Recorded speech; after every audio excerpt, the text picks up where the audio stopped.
All right, let's get it going here. We got franchise, the franchise, episode 196. Oh. 7? 197? Yeah. I was going to try to visually cue you, but I figured you might have a mind meld with me and would just get it. But it's Well, all right. I was going for that, but I guess I failed, Henry. Don't worry about it. I'm simply a failure. Yeah. Don't worry about it. We're on the road to 200, folks. I'm Henry Papali. Is that what we're calling it? The road to 200. You did. Yeah, I forgot about that. It's because, I realized why that occurred to me. Because it's like February, March area now. That means every wrestling show you watch, they say that we're on the road to WrestleMania. There you go. We're also on the road to the White House. You see road everywhere on TV a lot, Yeah. Yeah, the Road Warrior. The Road Warrior, that's on TV all Road the time. Rage, that video game. Road Rage, that's on TV all the time. Yeah, Roadhouse. Road Runner. Yeah, The Road, that shitty Viggo Mortensen movie. By the way, we were ranking Viggo Mortensen. I went back and rewatched that movie Fresh Horses that he shows up in. I told you that ruined John Hughes and Molly Ringwald's relationship. Correct. Yeah. In that movie, here's something that happens.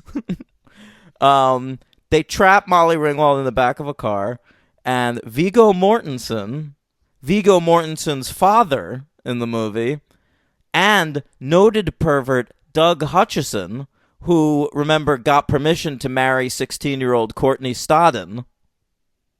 No, but okay. They all gang rape Molly Ringwald in the back of a car. So if you ever want to see a Molly Ringwald gang rape movie, I recommend Fresh Horses. Fresh Horses. And that ruined her relationship with John Hughes. Because she wanted to make that movie. She wanted to get gang raped instead of being some kind of Wonderful, which was a shot-for-shot remake of Pretty in Pink. Right. Yeah. Oh, boy. Maybe she made the wrong choice there. I mean, I'm on Molly's side. Look, commercially, she definitely did. Right now, she's playing Archie's mom on Riverdale. So, she probably should have stuck with that Hughes train. Oh, boy. Yeah. Yeah, but he was kind of following her around. She could have been the one that was home alone. What if she was Kevin McAllister? What if she was Catherine O'Hara? She could have played Curly Sue. A 30-year-old Curly Sue. Yeah, it would have been good. Yeah. She could have been the baby on his day out. I think that was Vern Troyer. It was Vern Troyer. You're right. Yeah. What else? She could have been Drill Bit Taylor. Drill Bit Taylor. Joe Dirt. John Hughes had nothing to do with Joe Dirt. Hey, could have been his idea. I mean, maybe. He wrote under a pseudonym sometimes.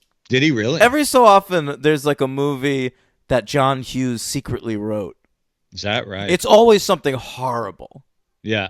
Yeah. That's why he did a pseudonym. Yeah, you'll be like, you'll go see like Bratz, the movie, and you'll be like, who wrote this? And it's like some name that seems fake, and then you look it up and it's John Hughes.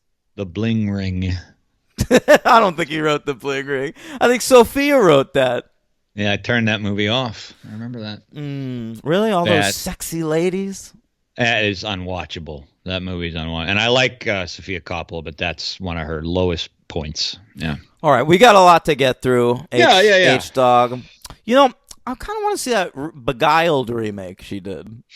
I saw that. I told you. Really? Was it good? Yeah. Yes, I liked it. I just rewatched the Beguiled, the original, and it was it's so fucking good. Was it? I never saw the original. It's better than I remembered. You got to see that. I never saw it. That might be my favorite Clint Eastwood movie. Get the fuck out of here. Yeah. You got to think about that, don't you? I am thinking about it, but like all that's coming to mind really is Unforgiven. Wow, none of the Dirty Harrys or I the love other those. Westerns? No, and this is Don Siegel too, bro, and I think it's better. That's right. I forgot it was Don Siegel. Yeah. All right. I think it came out the same year as Dirty Harry. He's got that same hair. 73 or 74, definitely. That's right. They feathered their hair a lot during the Civil War. Well, I liked the remake of The Beguiled. I thought it was very good. I know it was not particularly well received, but it made about $3. But I liked it. It didn't do well. I really don't I think don't it was know. Poor setting anything Sophia. on fire. She's got that Lost in Translation reunion this year. You know about that? No. Her next movie is going to be a ScarJo Bill Murray team up. Okay, so going to be ironic and I have deadpan. no fucking idea. I mean, probably. What do you want from me? A plot summary? I don't have one. I don't even have a title. All right. So, episode 197, Daniel Ehrenberg over here. Oh, let me make a correction right away. Henry Papali over there. Dan was totally right. What? I was looking at my pre-note page for Sometimes I Do for the next week. This is absolutely 196. Oh, fuck you. Yeah, well done. I'm sorry. I had it written already for next week. Isn't that amazing? Yeah, 196. I stand corrected. Dan nailed it. I should always trust myself. I've never gotten that wrong. That's a great misunderstanding. Mm-hmm. Yeah. All right. Well, thanks to Evil Chris, we're on week 3 of our Texas Chainsaw Massacre coverage. Yeah, we are. I'm not getting tired of it, though. Me neither, but, you know. Well, I was kind of being a little bit facetious. I'm not really tired of it, but I have a lot to say. So today we're talking about the Texas Chainsaw Massacres of the aughts. That's right. We've entered the aughts. So we have the Texas Chainsaw Massacre and the Texas Chainsaw Massacre: The Beginning, both produced by Platinum Dunes. Beautiful, beautiful name for a Henry, film. You know, Platinum Dunes, of course, Michael Bay's production company. They took the game by storm, the horror game in the aughts. They remade all these movies. We've already done Friday the 13th remake and Nightmare on Elm Street remake. Yeah. Uh-huh. And same director in one of them. Yeah. He also did Amityville Horror remake and a bunch of other ones. Yeah. All right. So I always thought Platinum Dunes was like a metaphor or something, or like maybe a literary reference. Yeah, you got me. You know, I haven't looked it up or anything, but I noticed something this week. Do you happen to notice the logo of Platinum Dunes? Refresh my memory. I was paying attention at the very beginning. It's a bunch of platinum dunes. Oh, yeah, no, there's nothing It's going like on a there. bunch of sand dunes. Oh, yeah. And they're colored platinum. Right, so if it actually was symbolic or metaphorical of some famous literary passage, it would probably show something else. Yeah. So did they named the company Platinum Dunes because they liked the idea of a platinum dune? Maybe it's like a little hubris because like when a record goes platinum, it means it's sold 1 million copies. So maybe it's like they're already assuming we're going to make $1 million on this movie. But why dunes? They're pretty. You know, it's like 1492 Productions. Oh, your name's Chris Columbus? You like that you're named after Chris Columbus. Fine, I get it. What's Platinum Dunes? That's true. That's true. You got certain ones that are personalized to the director, right? You got how about Miramax? Miriam and Max were the mom and dad of those two fucking slimeball pieces of shit. Right, makes sense. Eastwood's got El Paso because he thinks he's from the West. That's fine. Robert Rodriguez has Troublemaker because he thinks he's an enfant terrible. What's Redford got? He did Sundance Sky or something. Yeah, something like that. Kevin Smith's got View Askew because he's a little weird. That guy, just a little weird. It's not totally off. It's just a tad askew. Yeah. Everybody's got something. Didn't Gibson start Didn't he have the Icon? I don't remember that. Mel Gibson did. Yeah. Ridley Scott. He's got one. Yeah, Scott Free. Hey, at least he named his after toilet paper. See, that I can get with. Well, no, he named it after himself. That's good. Or Steven Spielberg has Amblin. Do you know what that's a reference to? I really don't. Is that Steve Martin Ramblin' No, Man when joke? he first got a video camera in like high school, he made a short film called Amblin, and he named his company after his first film. That's kind of cute. Yeah, it is cute. I would expect cute from Spielberg. I don't understand. You're always down to jump down Steven Spielberg's fucking throat. I know, which isn't fair because he's giving us more good movies than like anybody. I like 90% of his films without question. I won't go that far. Yeah, maybe not. No, any opportunity for a little bit of cuteness. I have to point it out. It's just I don't know. He can't help himself. He's a cute fella. He's very adorable. He is. I can't even imagine him with like a boner. If like Steven Spielberg got Me Too, that would be so crazy because I'd be like, he has sexual desires? Would never. Has there ever been a good love story in a Steven Spielberg movie? Good love story. They're tertiary wise, right? Sure. The love story is always between a troubled kid and his dad. Right. Yeah, no, the love stories in his movies are generally very secondary to the plot. He's always just got the standby wife. That's what he's got. Bridge of Spies, Tom Hanks. He's got the wife who will stand by him. Yep. And all those movies, dude. Jaws, Poltergeist, Gremlins. Stand by, man. Gremlins. This fucking guy. The dad in that movie is this fat piece of shit who keeps inventing stuff that is failing. Yeah. And Jonathan, the actor's name. But anyway, I don't remember. Yeah. But this mom is like endlessly supportive, and she's using all of the inventions in the kitchen, even though they don't work. Good memory. I watched it today. I haven't seen it since probably college. I hadn't seen it since I was like 8. If you want to enter a director's universe and have a good, stable, non-insane kind of companion, just enter a Spielberg universe. You're going to get a great wife. It's going to stand by you. Avoid Scorsese movies. Do they not have good wives? I don't really want Lorraine Bracco running around with a knife trying to kill you, or Sharon Stone, ODing on you, or fucking your brother. You don't want any of that. Yeah. Spielberg wives. That'll be the name of our production, Spielberg Wives. I think that could be a Patreon podcast. Spielberg's Wives. We can create a deeper character for the wives in Spielberg movies. I like that. Yeah. All right. You want to start this chainsaw mess? Let's rev it up. All right. Okay. So I guess I'll get into it in a minute. So let's start with Texas Chainsaw Massacre, the remake, which is directed by Marcus Nispel and written by Scott Kosar. Yeah. Okay. So Marcus Nispel, of course, was a big music video director. We've covered him. He directed a lot of big budget music videos during the boom, the 90s music video boom. I'm looking at him right now, and I had looked at him already, and I really think I've only seen the early shit, like CC Music Factory. But what about he Turn the Beat Around by Gloria Estefan? Yeah, but I don't think I know that video. I can picture it in my head. Really? She's make your body go boom, boom, boom. Yeah. Then All For One, I Swear. That was a big video. Fuck. Yeah. All right. Then what else we got? Some Janet Jackson. So he did Ready or Not by the Fugees. Fugees and Funyuns. Spiderwebs by No Doubt. You love that song. I don't even know if I know that song. Sorry, I'm not home right now. I'm walking in the spiderweb, so leave a message and I'll call you back.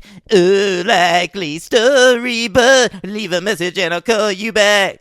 You know that song. Wow. All right. Spice Up Your Life by Spice Girls. Greedy Fly by Bush. All the greats. I don't know any of the, I don't know. I've never seen any of these fucking videos, man. So this Texas Chainsaw Massacre was his first movie. Michael Bay comes from the world of commercials and music videos. You'll recall he directed I Would Do Anything for Love, but I won't do that. And I will say that I think he went into his Rolodex and found this Marcus Nispel character. Yeah, you're probably right. He did do. I've only seen one movie directed by him. He's done 6. We saw Friday the 13th. Yeah, which I consistently defend. I do not. I will never understand what Friday the 13th fans have against that movie. Anytime I see a list of ranking the Friday the 13th movies, it's always in the bottom 2. And I'm like, you're going to put Jason Goes to Hell ahead of this movie? You're going to put Jason X ahead of this movie? What are you doing? Wow. I mean, I don't remember my rankings, but I know it was high. Yeah, I mean, it's a good movie. It was quite high. It was probably in my top 5, easily in my top 5. Yeah. I agree. All right. So Texas Chainsaw is his first movie. He then followed that up with a Frankenstein movie on the USA Network. Nice. With Parker Posey. It looks like Dean Koontz was involved with that. Oh, for fuck's sake. Then he directed Pathfinder, which was a big fantasy movie with lots of special effects. Friday the 13th. He did Conan the Barbarian, the one with Jason Momoa that I don't believe did well. Yeah, tanked. And then he did one called Exeter. I think he's sort of in director jail at the moment. It seems like it. Yeah. Now, the writer, this surprised me. What about him? Oh, he went on to a lot, I know. Well, this was his first screenplay that went out into the world. And then after this, he wrote The Machinist. Yeah. So we know that he's watched Fight Club a lot. And very not nice. Yeah, but he continued working for Platinum Dunes. He did the Amityville Horror remake for them, which I think is pretty good. And I didn't see it. And then the Crazies remake, which I haven't seen. Oh, I saw that. That's fun. And since then, he's been spending his time working for horror television series. He was on the staff of Bates Motel for, it looks like, about 3 seasons, and he wrote on the first season of Haunting of Hill House. Well, I went into this. This is the only one I saw, and I went into this with a renewed optimism because I when I saw it the first time many years ago, I didn't know anything about the people involved. So now going in and having seen Friday the 13th and then seeing that the guy who wrote The Machinist wrote this, I was like, oh, let's see how this pans out. Right. But what you have to remember, Henry, is this film was released October 17th, 2003. All right? It had a budget of $9.5 million. Huge hit, Henry. $107.1 million. That's a big hit. Very profitable. Mm-hmm. It came in at number 37 at the box office in 2003, right under School of Rock. Okay. And right above The Haunted Mansion. Is that the kids thing? Eddie Murphy. Nice. Yeah, I've seen it. It's pretty bad. Woo! Yeah. Oh, so here's what I instantly recalled upon starting this movie. Okay. All right. Now, I saw this when it came out. When it came out? Yeah. Okay. I thought it was fine. Then couple years ago, maybe 2 or 3 years ago, I was at my parents', and I was flipping through the channels, and I watched like 5 minutes of the movie, and it was a good 5 minutes. And it convinced me, like, oh, that was a pretty good movie. Yep. Yeah. It was the part where he's running through all those linens. He gets caught by Leatherface. Right. Sure. I can see that 5 minutes of that, you'd be like, oh, my. This is interesting. It was fun.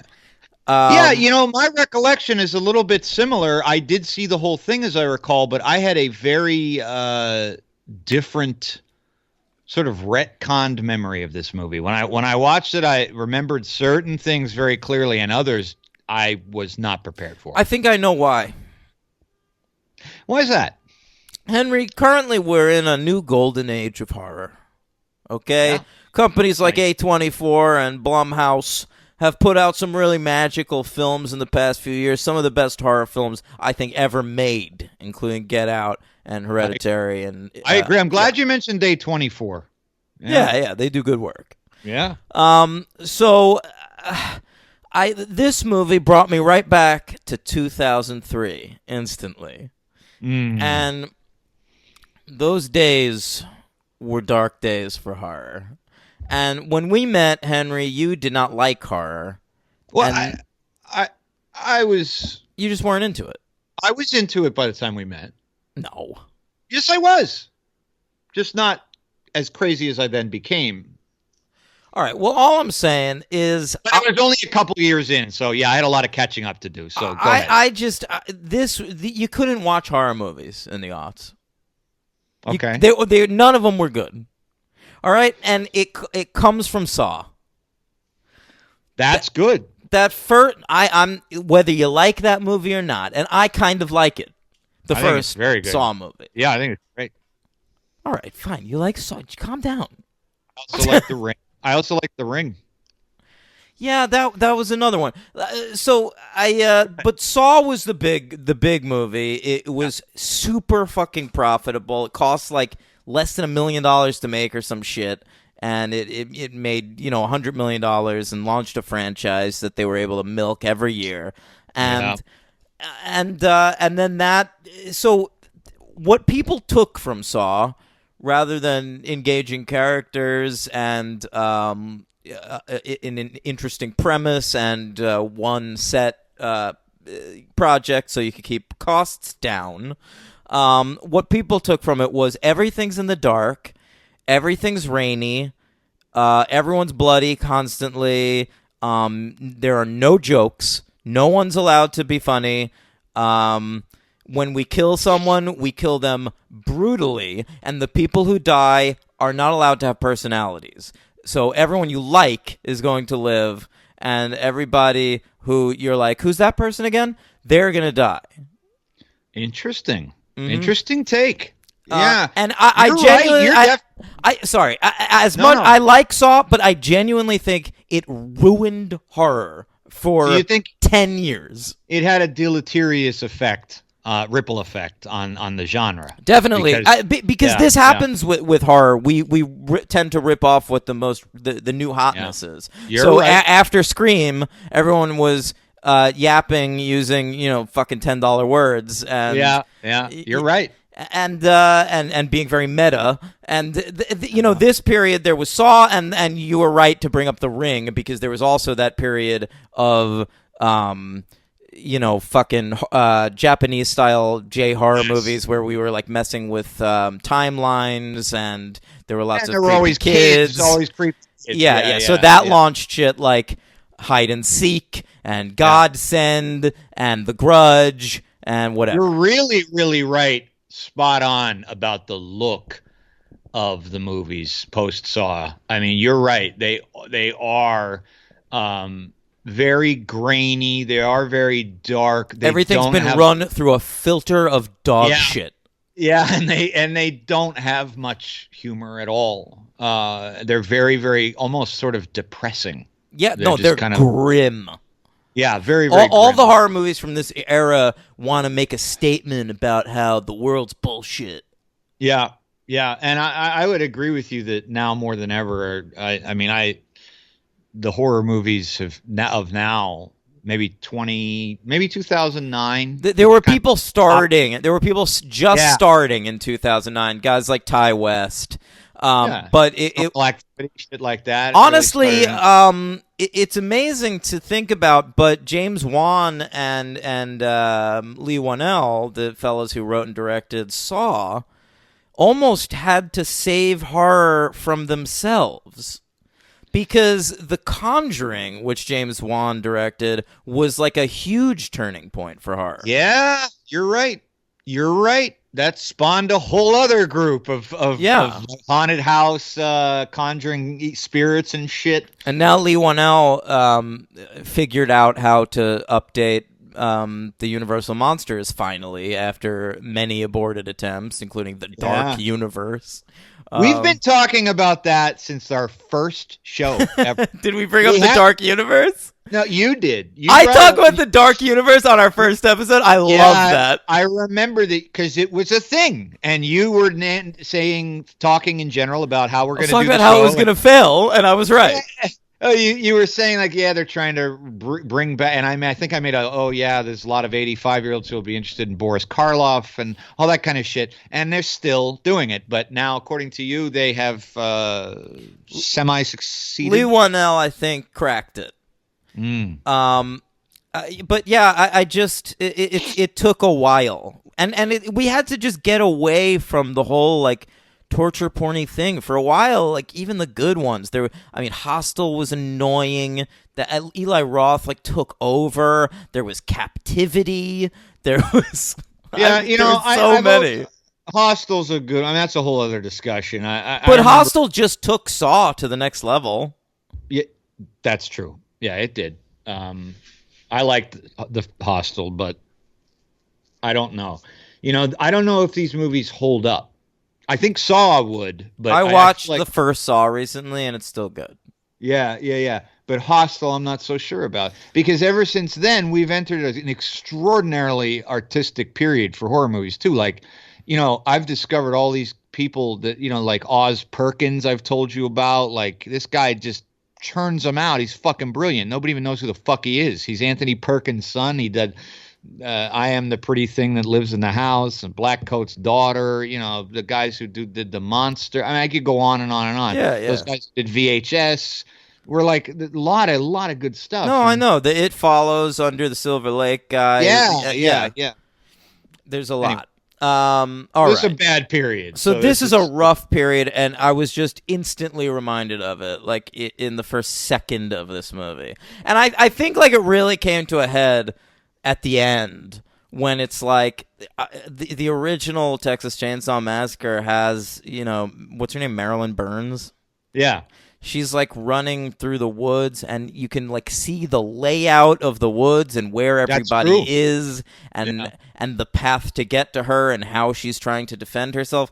And then it's just like Jessica Biel in the woods. It's pissing rain because it has to be. And her top's getting wet. And and all you can see is her and blackness around her, and you can hear the vroom vroom of the fucking chainsaw in the background, and you have no idea where anybody is or what's happening, but you can be assured that the shirt that she cinched above her belly button is not going to come undone no matter what. That's so funny you said that. I didn't notice the cinching until about 20 minutes before the movie was over, and she's in the house and she turns around and I saw it, like there's a frontal shot of it, like it stays on it. And I was like, I literally had the thought like, holy shit, that's a good knot. Yeah, that knot has not come undone. She was a fucking Eagle Scout. Having said that, and we'll get into it, I assume right now, but I think Jessica Biel's quite good in this. I think she's horrible. I think it's an embarrassing performance. Oh, I wouldn't agree with that. I think there's a lot of things about this movie that are embarrassing. It is amazing. It is amazing watching Jessica Biel attempting to approximate human emotion or thought. She cries very convincingly. Yeah? Yeah. She cries very convincingly. Yes, I'm impressed. I was impressed with her. First of all, this movie you like that lip quiver? This movie looked like a really unpleasant experience to be part of in any way. Well, they're getting rained on constantly. Yeah, it looked like I had this about one of the other movies we already talked about in this series. It just looks so fucking unpleasant. Everyone just looks cold. Yeah, they look cold and miserable. And it's not like, it's like if you're like a fucking like prop guy on The Favorite, it's like you get to like move all these like luxurious items around and like but fuck off, dude, because like the prop guys in the first two Texas Chainsaw Massacre movies got like free reign to do whatever weird shit they wanted to do. No, I don't mean that. That's absolutely true. That's not what I meant. I meant what these guys like have to handle. Like the director's like, you know what, we need some more like teeth with some hair on it. Can you put it under that guy's ass and have him then push it away? Like it just looked unpleasant. But anyway, the movie did not. It was not what I thought it was going to be. I honestly went into this thinking that I was absolutely going to give it. This is the truth. That I thought I was going to be maybe a 3, maybe a 4, and it's a little. I hated it. Yeah, it was unpleasant. All right, I didn't think it was a total piece of shit. I thought it was a total piece of shit. Pretty close. It's pretty Listen, close. We're gonna talk about the movie, but I'll say it right now. I'm giving this thing a fucking 1, and I thought I was gonna give it a 2 or 3. I mean, 3 outside chance of a 3, but I thought I was going to give it a 2. I did. I fucking hated this movie. I hated it so much more than the 90s Chainsaw movies. Interesting. Yeah, I find them almost on the same plane. I mean, although I did like number three better than both of these by quite a bit, but you knew I had that thing for number three. So, yeah. Okay. Well, fair enough. I have no argument against you giving it a 1. I mean, I thought about it myself. I was trying to think of redeeming things that entertained me. The sheet sequence was one. Yeah, that's all right. That sequence. Although even that sequence, I'm wondering, like, why are they hanging all these like dirty white linens outside to dry? Good point. Good point. It's not the cleanest household in general. I was surprised they even did laundry. Why are they doing laundry? Why are they all just white sheets? What are they using these white sheets for? Are they going into town and pretending to be ghosts like Beetlejuice? Woo! Get out of my town! Old Uncle Monty going in there. All right, so it's after the Larroquette. We get Larroquette doing his scroll, whatever. Boy, he's easy to find. Oh, sure. Somebody get me Larroquette. All right, I got him right here. He's behind me. Find him on the cast of whatever one-season sitcom he's currently doing. He'll he's record on the lot. For you. He's on the lot. He's always on the lot. Yeah, he's in the staff cafeteria. Where is he sitting? He's not sitting. He's serving. Oh, he's waiting for a call. What kind of a call? He says Netflix wants to revive Night Court. Ooh. All right. Marky. You know that his son is a successful podcaster, Henry. Is that right? Got in on the podcast game very early. One of the original podcasts. What's his name? Jonathan Larroquette. Has to distinguish himself. Yeah, he co-hosts a show called Yeah, Dude, which is very good. Yeah, dude. All right. Yeah. Current events podcast. Yeah, dude. Yeah. Current events. Oh, all right. Stole my title. All right. So what do we got? It's August 18th, 1973, and I'll tell you what, that's a thing I forgot about this movie. That they decided to make it a period piece? Yeah, I forgot that too. Because the Friday the 13th remake just goes like it's current day in that, right? Yeah. Yeah, it's a weird choice, and it looks convincingly 70s whatsoever. No, everybody's eyebrows are like perfectly kempt. That's a very good point. I didn't think of that. You're right. They're going for some burns and some like clothes for the women that look 70, but they really don't look 70s. No, Jessica Biel's wearing Old Navy bootcut jeans. Yeah. That's true. Yeah. I did like the guy. You probably hated him, but I did like the guy who replaced Franklin the cripple. I thought he was. No, right, I like that actor too. What's his name? Jonathan Tucker. Sounds right. Morgan is the character's name. Yeah. That fella's been around forever. You can currently see him playing a scummy criminal on the Showtime crime series City on a Hill, which you would love. Really? That's a Henry TV show. Oh, all right. I don't get Showtime, but okay. All right. Yeah, it's like fucking Kevin Bacon in Boston. Solving drug crimes and cheating on his wife. Uh-oh. That's right. Oh. Listen, Jill Hennessy, I'm going to cheat on you. Jill Hennessy? Yeah, she's the wife. Oh, okay. Mm-hmm. Yeah, that's great stuff. So that's what that dude's from. And then Eric Balfour is playing Beale's boyfriend. Right. Just a ubiquitous piece of shit. I liked him in 6 Feet Under. Who didn't? But he's just always a scummy piece of shit. He really is. Everything he's ever been in. You know why? He's one of those actors. He just looks like that. Oh, I know. He fucking especially, looks like that. Especially when he has facial hair. Oh, He's got one of those fucking beards that makes him look like Satan. Yeah, he's a drug dealer in every film. I mean, he will never be able to play someone convincingly that doesn't have demons. No, I feel like in 80% of his roles, he date rapes someone. He's not going to be a professor in a Ivy League university in a movie. It's not going to work. It's never going to happen. He does hold the distinction. Well, he could be like Joe Paterno, but he holds the distinction of dying in the first episode of Buffy, Henry.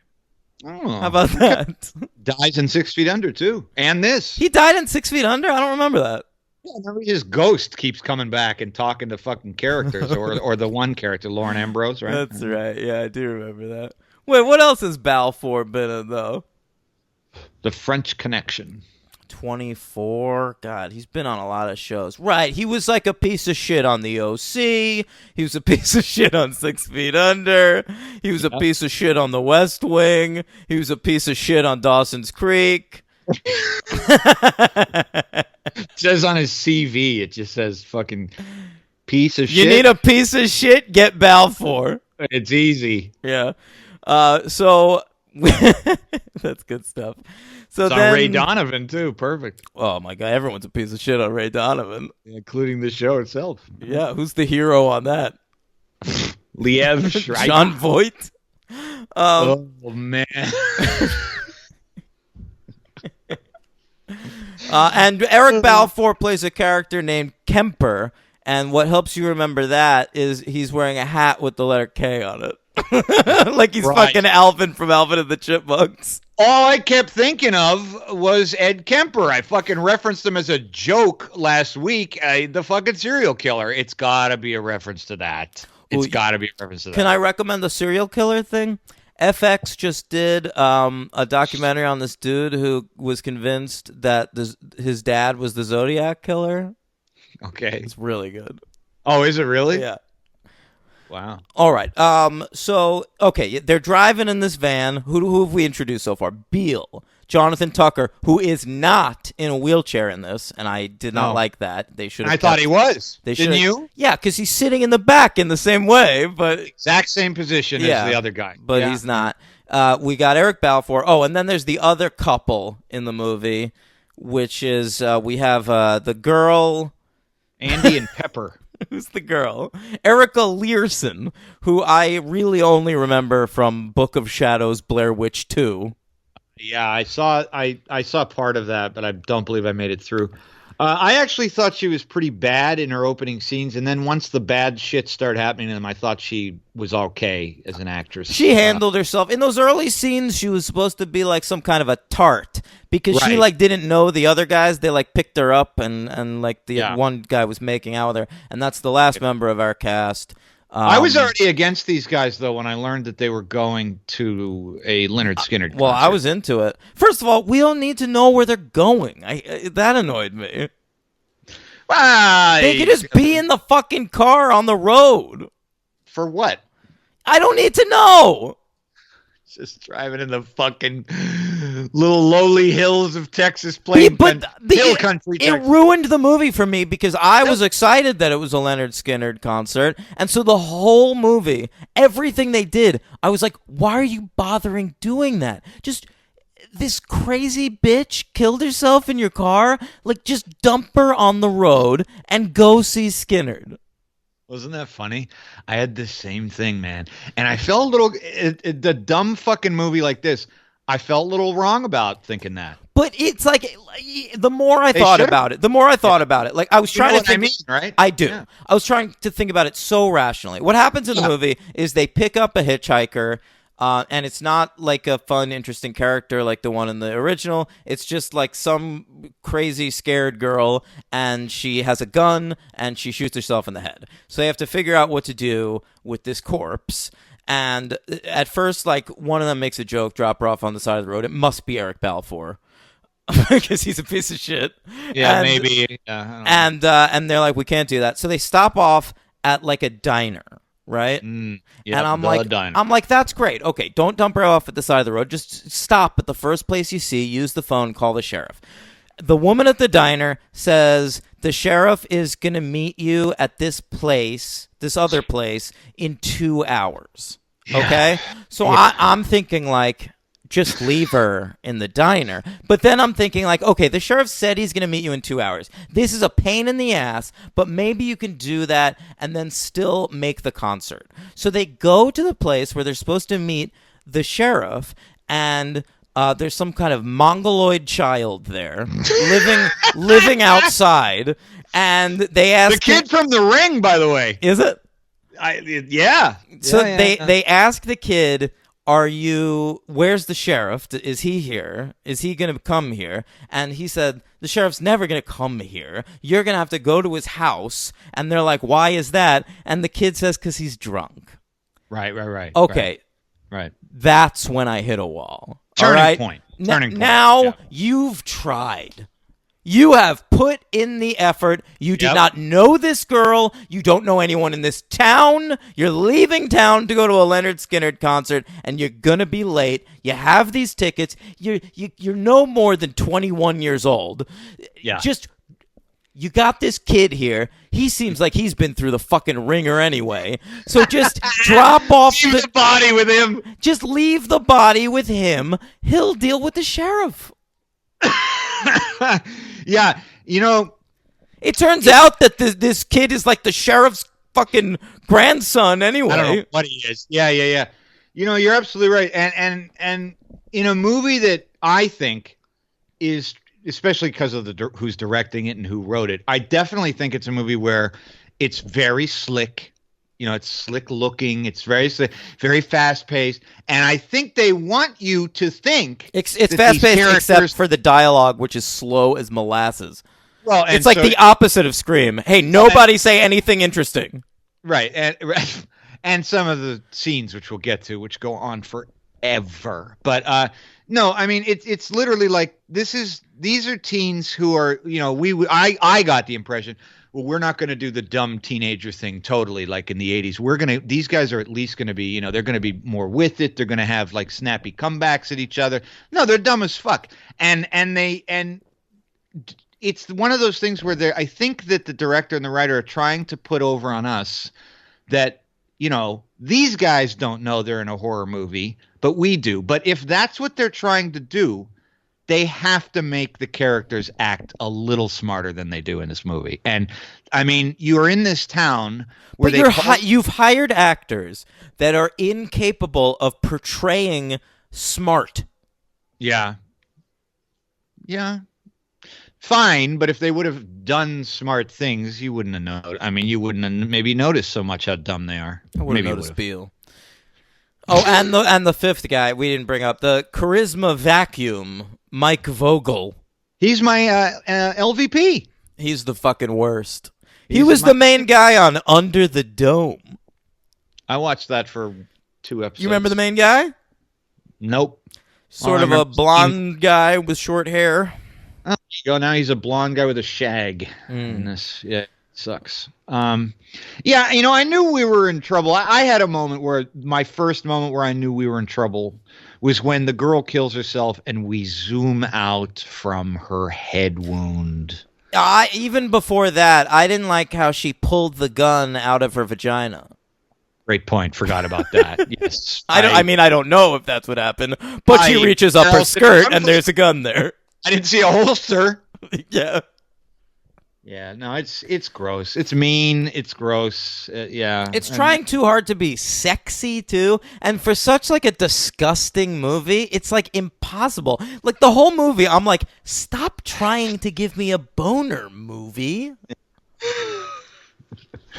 And then this is when I started to remember the movie a little bit. Is when R. Lee Ermey shows up. Well, so then I forgot R. Lee Ermey was in the movie, and when he showed up, I was like, now we're talking. Yes, me too. But then it goes on, and it felt like a camera linger. It just felt like we were just lingering on the most unpleasant visuals just forever. The body in the car and his comments. I felt like it was a lot of pulling two sticky things apart and seeing the stick. Exactly. And that's like his entire fucking scene. And it just makes another scene that makes no sense. I mean, you got 3 guys and there, or maybe at that point too, maybe one of them had already taken off. Balfour probably took off, but like, they're just doing everything this fucking guy says. Who's alone. He's got no backup. I mean, it's a little torturous. Yeah, he's the sheriff, the aforementioned sheriff.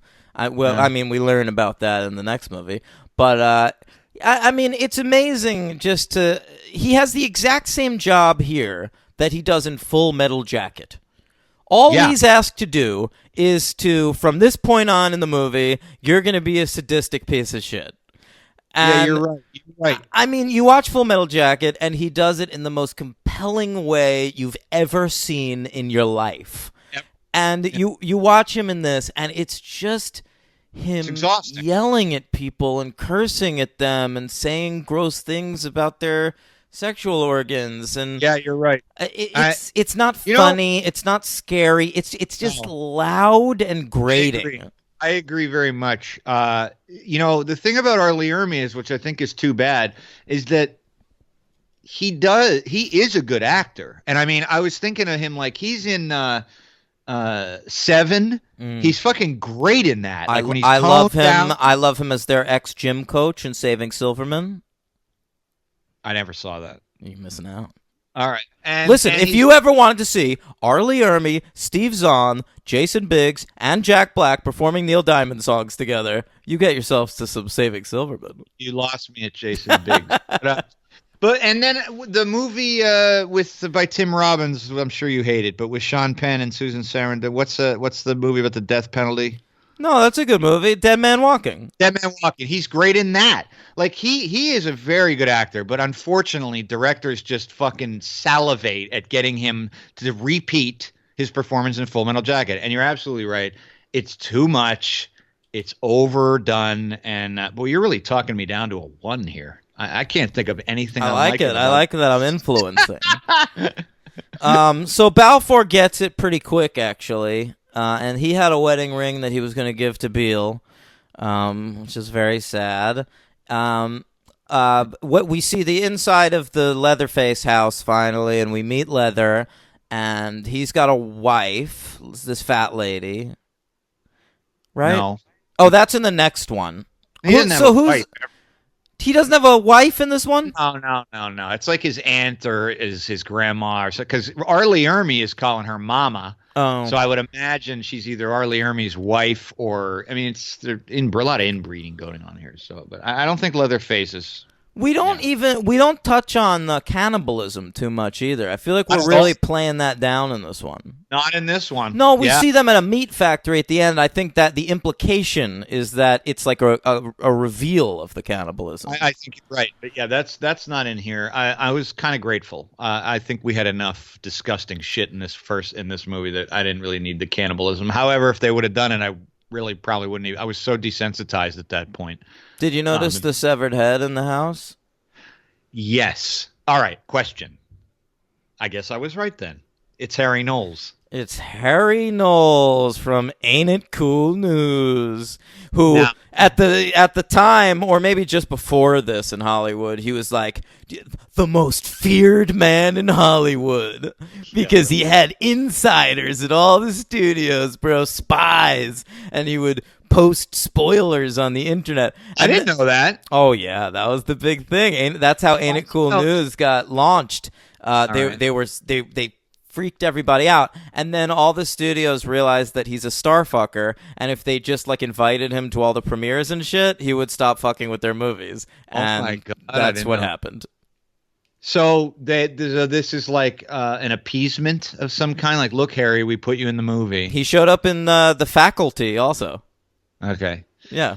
So, yeah, I figured it would be rather harsh if they had done it because he, like, fucking gave the director a poor review prior, but he hadn't done anything. So I figured it was like, oh, let's put Harry Knowles' head in here. Let's put Harry Knowles' head in here. He'll write nice things about the movie. Right, okay. And we know that we're Platinum Dunes and we're going to start making a ton of these things, and we want them to get good reviews. Wow. Yeah, that's so funny. Yeah, when I we know the reviews the fucking nerds are reading are on Ain't It Cool News.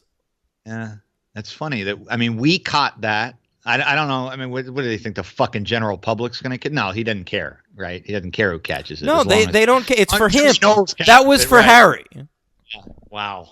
That fat piece of fucking no talent shit.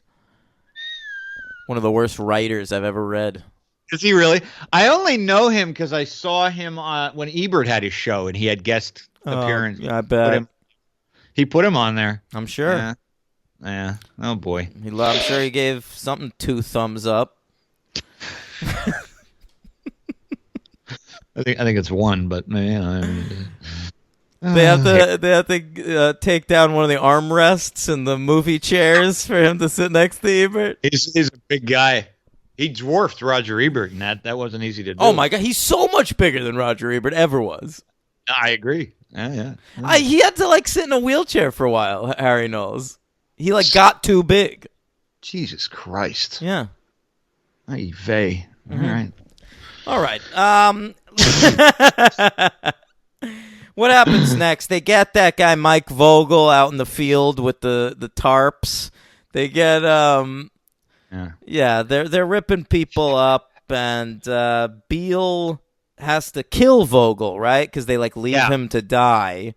That's just nothing. He's on a meat hook, and his toes are playing the piano. Why there's a piano there? I'm not sure. And Beale can't Leatherface lift him. is a famed pianist. Yeah, Gary Tune.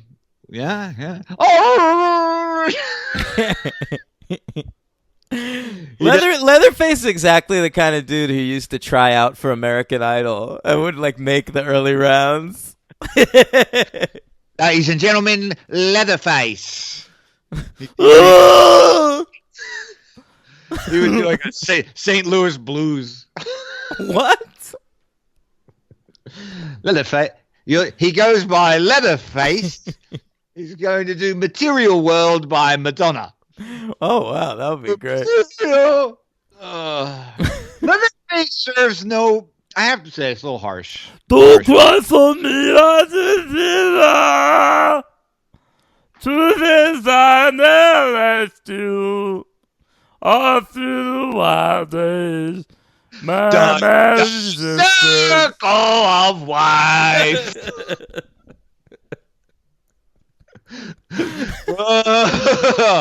Woo! It's like a low-rent buckwheat. I make love to you like you want me to. Yeah. All right, Leatherface. Thank you. That's enough. Thank you. Judges. You're right. Leatherface is a useless character. And this is the first movie where they're willing to admit it.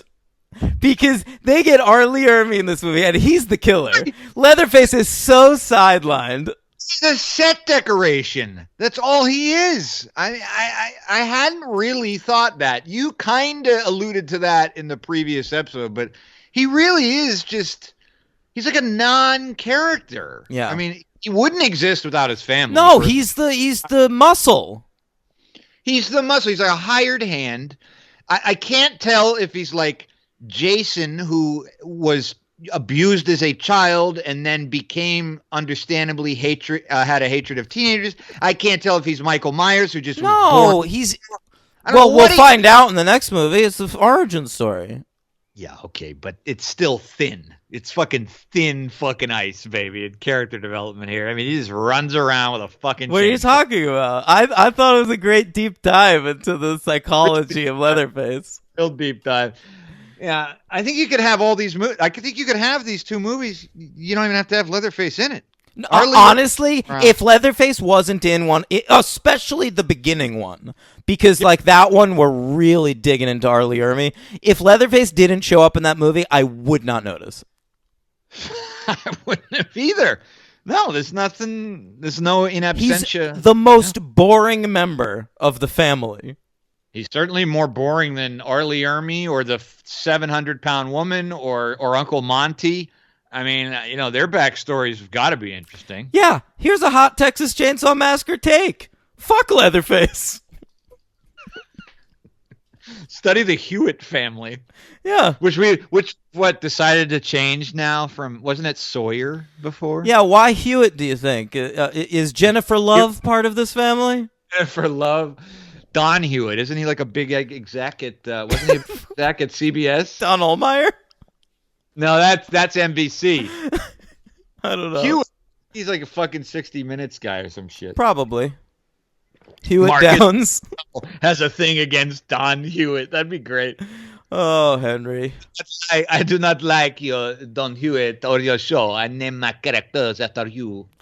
I do not like you, Jennifer Love Hewitt. I was not rooting for your character on Party of Five. I was happy when you spun off because you weren't on the show anymore. I know what you did last summer. Now he's German. Oh, he is German. I was doing a French accent. Marcus Nispel is German. Okay, sorry. There you go. Yeah. Well, that accounts for his sadism. I do not like you, Hewitt family. I make Leatherface secondary character.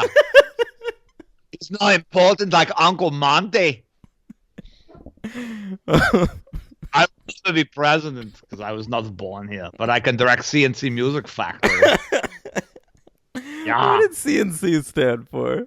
Things make you go hoo. Oh, CNC. You're. Oh, god damn it! It does stand for something. Yeah. Yes, I'm gonna look it up because I have Nispel's page up here. All right, show me CNC. CNC. It's dynamite. I'm gonna say it's cool and calm. It's the people who formed it.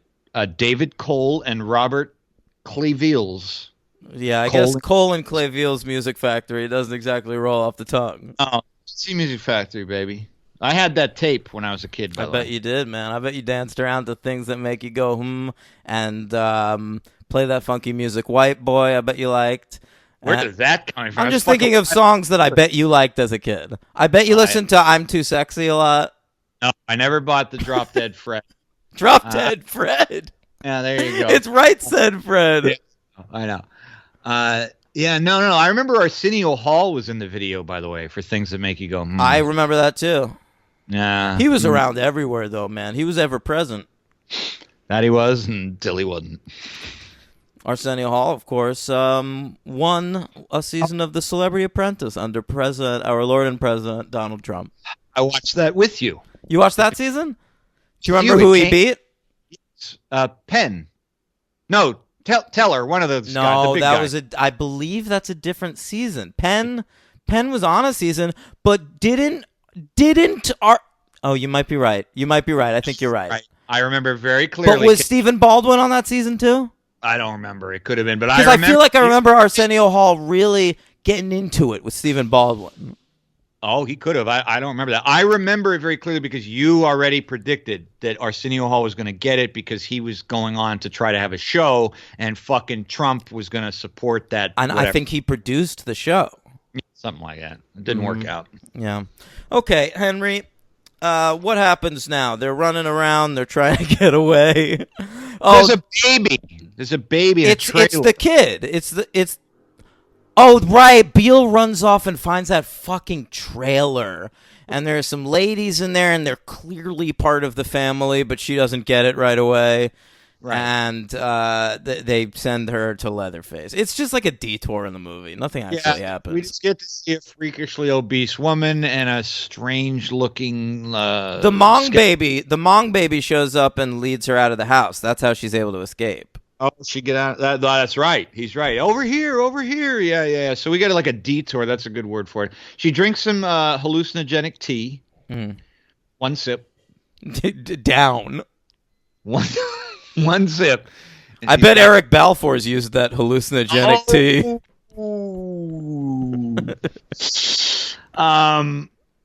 Yeah, I mean, what is it? What happens? It's the same thing as the fucking the original. She runs through the woods, except now it's raining and dark, and it looks like the fucking Amazon rainforest. You can't even see the fucking sky. There's like a tree bed, and she makes it to a road, and there's a truck, and the truck stops, and the truck driver is Buddy Garrity from Friday Night Lights, and they drive away, and that's it. And well, she goes in for the baby. She takes a totally unnecessary chance. Remember that? She's got free and clear. She takes the baby. I don't even remember that. The baby. And the last thing is she puts the baby in the fucking squad car. takes off, and then Leatherface just hacks the front of the car, but she gets away with the baby. Right. You don't remember that? Vaguely, man. I was maybe tuned out by this point. I don't blame you. Yeah, and then that's it. And then there's an outro, right? What's the outro? Maybe maybe we just like dive back into that grainy old footage from the beginning, something like that. Yeah. Oh, and then we see Leatherface. Leatherface lives. That kind of an ending. He kills the two officers. Investigate on the old 70s 16 millimeter. Right. Yeah. And you see Larry and the narrators. There's still open case, and this is the only shot of Leatherface. Yeah, that's right. Yeah, and by the way, while he says that this is the only known photo of Leatherface, they show 3 different photos of Leatherface all over the house. There's photos of him everywhere. Yeah. By the way, just a tip for movie policemen: if you're investigating a grisly crime scene where you probably think maybe 40 people have been murdered, take more than one guy. Yeah, there's 2 guys there. Very bad idea, and maybe put the camera down. Yeah. So you've got like a secure crime scene. That's not a secure crime scene. No, that house is a fucking hell pit. And unlike, I mean, in the original, it's just like a fucking house. In this one, I feel like there's like 90 fucking secret doors and shit. They're opening up paintings and walking through them. It almost looks like some kind of throwback to like a Roman Doric pillared building. It's very strange in the middle of this Texas shitfield. Right. But in the next one, in the prequel, they're just like, they're in a plantation. Yeah, well, that's perfect. But it was also the same house. It's the same house. Is it supposed to be the same house? It didn't look like it. It's the same house. It still had that architecture going on there. And we shouldn't forget before we close out this movie, we got to see Uncle Monty groping Jessica Biel for absolutely no reason when she's trying to help him up. That was nice too. The way Biel is dressed in this movie is so insane. I mean, she's wearing jeans. They didn't give her like short hikey. But that, I mean, they have her wearing a push-up bra and just like a tiny white tank top, and the fact that she has this fucking thing cinched above her belly button the entire movie is crazy. It's so weird. It's a post-Britney look, right? Yeah, I mean, I guess it's just so like we have to be looking at her navel at all times. Did she date Timberlake for a while? I think they're married now. Are they really? Yeah. Okay. So maybe I would love it. Somebody, just anybody that's ever met, I want to know what they talk about. What's a conversation between Justin Timberlake and Jessica Biel? What do they talk about except their fucking Instagram feeds and their food? He goes, could you pass me the pepper? Yeah, and then he sings in falsetto because men aren't allowed to have fucking deep voices anymore. Maybe he said to her when they got together, he's like, look, I used to date this girl. She used to cinch her shirt up a little bit.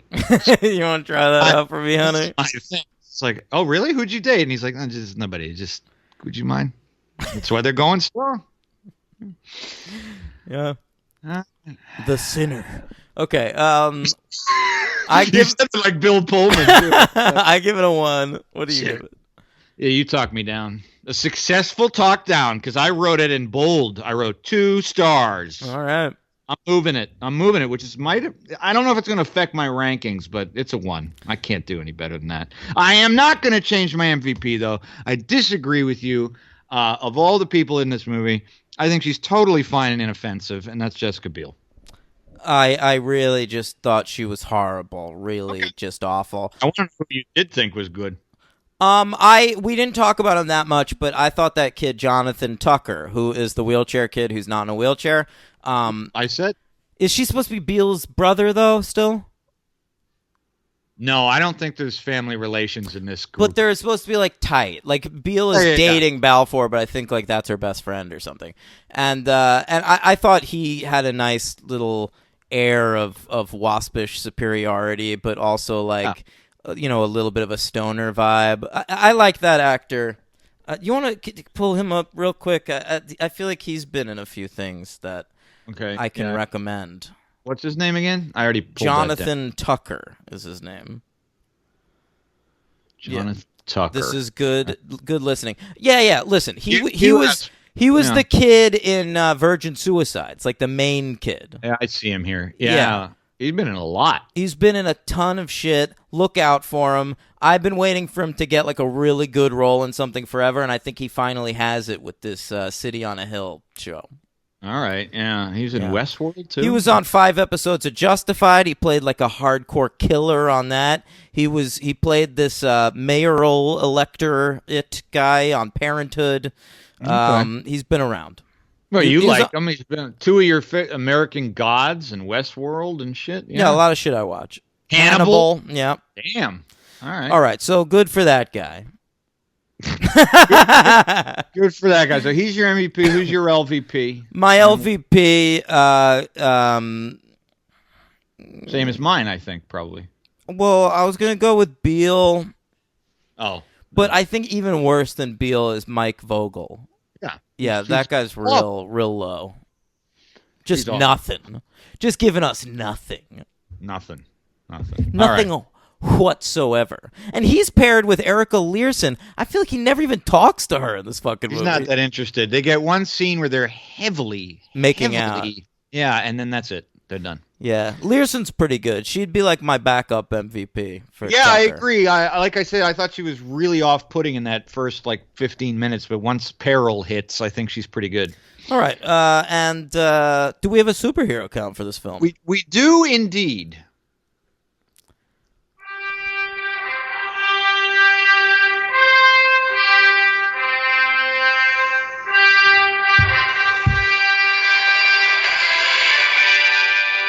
Oh my god, I took a nap during that.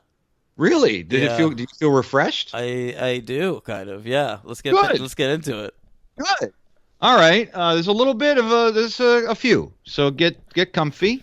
I'm ready. How big can it be? There's like 7 speaking roles in this movie. Not too comfy. I don't want you to fall over fucking backwards again. I'm not on a chair anymore. Oh, all right. Jessica Biel. What was she in, my friend? This movie came up already. I don't know. Nerds used to want her to play Wonder Woman because she has big boobs and she's a brunette. But that didn't happen. All right, Blade Trinity. Oh, right, of course. She was one of the Night Stalkers. Abigail Whistler. Oh, that's right. She was Chris Christopherson's daughter. Oh, okay. Eric Balfour. Mm-hmm. He was Mahmoud in The Spirit. Oh, I got news for you. He is not Middle Eastern. He's just a little bit tan and can grow a wispy beard. No, the character's name is Mahmoud. Yeah, I'm telling you, that's weird casting because he's a white guy. Oh! I thought you were saying that the character. I shouldn't have done a pronunciation of the name Mahmoud. God, you're so sensitive. Well, you're the PC one on the show. We all know that. Oh yeah, very. Yeah, you are. Mahmoud. I'm right. PC. I said something just now about it. Men aren't allowed to be men anymore. Yeah, that's retarded. All right. Hey! Got him! I got him! You're not allowed to say that. Seriously. Right. Somebody this week, Henry, told me you gotta stop saying that. I don't believe that, but it happened. Yeah, who said it? My friend Eric. Said I have to stop saying that word? You gotta stop saying that word. Look back at how many times you've said it. He claims I said it at the beginning of the show, but I haven't in a long time. Oh, you've said it. All right. So that will be put on our no-fly zone of words. That's right. Okay. All right. Can I take a word off your vocabulary? Please do. What do you got? I don't know if it's going to work. I don't think the show can continue. Rape. Can we take that out of your vocabulary? Do I talk about rape a lot? Probably every episode 17 times. Why? What are you talking about? Every movie we cover has rape in it. So you just did it again. Yeah, no.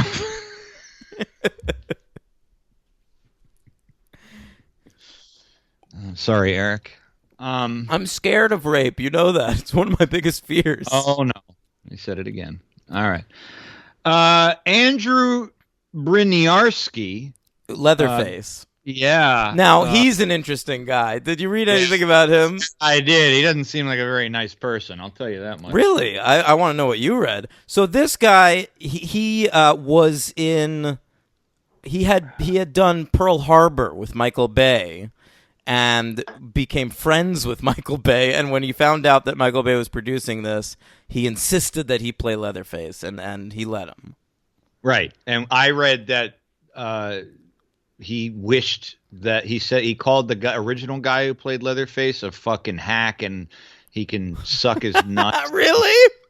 And he was like, and then he found out later he was dying of like pancreatic cancer, and he's like, "Oh, sorry, I didn't mean it. I mean, but it was just being in context. It was really bonehead move." That's very weird. I did not know any of that. A little strange. Seems like a real charmer. Yeah, weird guy. All right, so what's he been in? I was surprised that. Here's I just see what he is in the superhero thing. It's so weird. I was just gonna say I can't even believe it. I guess in 11 years he gained a lot of weight because he's fucking Chip Shrek in Batman Returns. That's Chris Walken's son. Walken's son. He's just like that, like totally nothing looking white guy in like an overcoat. Yeah. I maybe got into eating or bodybuilding or something. I guess. Jesus. All right. R. Lee Ermey had a voice cameo in X-Men: The Last Stand as a sergeant. Great. Which we don't remember, I guess. And he played Wildcat in Batman: The Brave and the Bold. I don't know who Wildcat is. I was probably dressed as like a cat or something. He's wild. He's wild. Batman, get on your ass and give me 20. Yeah. Lauren German. She played the suicidal girl, the one who kills herself. Yeah. She is currently Detective Chloe Decker in Lucifer. How about that? Yeah, they're coming back on Netflix, I think. All right. And Terrence Evans, who played Old Monty, Legless Monty in this. Oh, yeah. Can I say Legless or should I say Shut the fuck up. I don't want to offend cancel culture. All right. He played Cecil in the 1980 episode of The Incredible Hulk. All right. Fantastic. Great stuff. All right. Let's move on to The Texas Chainsaw Massacre, The Beginning. Now, you know I don't like the twice in a title. No, you're not a fan. Let's get that out of the way. I think you gotta just call it Texas Chainsaw Massacre at the beginning. And frankly, I think you could take out Massacre. Call it Texas Chainsaw at the beginning. What did we call it? What's The Exorcist the beginning? Does that say it's The Exorcist? The Exorcist the beginning. Yeah. Oh, not necessary. That's no better than Dominion, prequel to The Exorcist. That's one of the worst titles we've ever come across. Yeah. Henry, I have a question for you. I'm ready. Prequels are something Hollywood likes to do. Yeah. Has there ever been a good one except for Temple of Doom? The X-Men ones. Oh, you're right. Yeah, all right. That's good. That's all I can think of. Yeah, but they're always bad. They're always bad, especially in horror. Yeah. I mean, The Conjuring does some prequel, but they're more like side. Yeah, movies. they're spin-offs. It's not really. I mean, they might take place before The Conjuring. They do take place before, but they're not really prequels. Yeah. No, you're right. It's a tough road to hoe there. I watched that movie, The Curse of La Llorona, recently. I saw that. Yeah. That movie's with Linda Cardellini.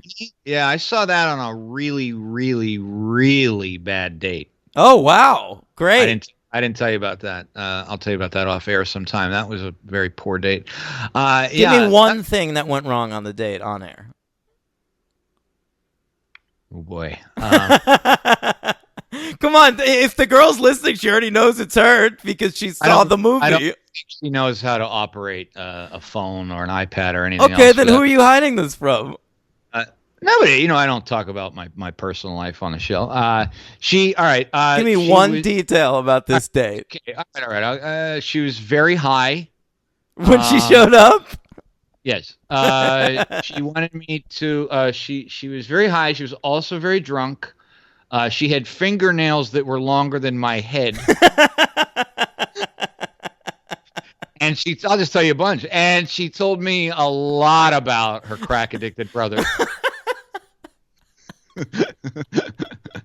Well, tell me something about her crack addicted brother. I believe at that point he was currently under house arrest. Yeah, that wasn't. Was he living with her? No, but she did have a worry that he was going to show up at her house. What, like looking for money or something? Just to live there. This is the hardest I've seen that happen in a long time. It makes me feel good. Yeah, I could go on and on, dude. It was one of my nightmare type scenarios. Did you make out? No. Sometimes you do anyway. No, of course you do. But that was this was one where I was trying to end it as quickly as possible. Wait, so you saw The Curse of La Llorona. Was there another leg to the date? No, the leg was I was at her house. And she put the movie on. Oh, you watched it at her house. Put the movie on a Korean video projector on a garage by a bonfire she created. Outside? That's crazy. The whole thing was I walked into a very bad situation, and I was far too polite to just leave quicker. I had to wait for the movie to end. You watched the whole movie? The whole fucking movie, dude. The whole fucking movie. Can you believe that shit? It's not that bad. Oh, the movie? Yeah. I wasn't thinking about the movie. I kept thinking about how the fuck do I get out of this without getting killed or something. You know, I mean, it's nighttime outside. You weren't able to just you should have said, can I use your bathroom? And then when you left... You then leave through the front door. In my car. Yeah. It's one of those ones I wanted to bring down easy. Yeah. Yeah, you thought there might be a retaliatory strike? I didn't want any retaliatory strikes here. I wanted to just leave it pleasant. Yeah. Yeah. I thanked her for a lovely evening and drove faster than I've ever driven. Did she contact you again after that? Actually, no. So it was mutual. It was mutual. She could tell you weren't into it, and you weren't. She would have remembered much of what happened that evening, given the quantity of drugs and alcohol. And I'm pretty sure it was beyond marijuana, by the way, what she was doing. Yeah. Was she nodding off or something? There was a lot. There was a lot happening in that body. Yeah, a lot of chemicals happening. Yeah. Yeah. It was a good choice on me. Great huzzah for me. Henry, remember when I had an overdose at your band's concert? I do. I helped you out, I believe. Yeah. I couldn't stay to watch. Full blown. You didn't have an overdose. You were just having sort of a panicky thing. No, it was like I took too much of something. You missed the show, which was too bad. It was our last one. I saw the video of it. Yes. Oh my God, we should sell those through the Patreon. Can we sell a video of Lord Awesome on the Patreon?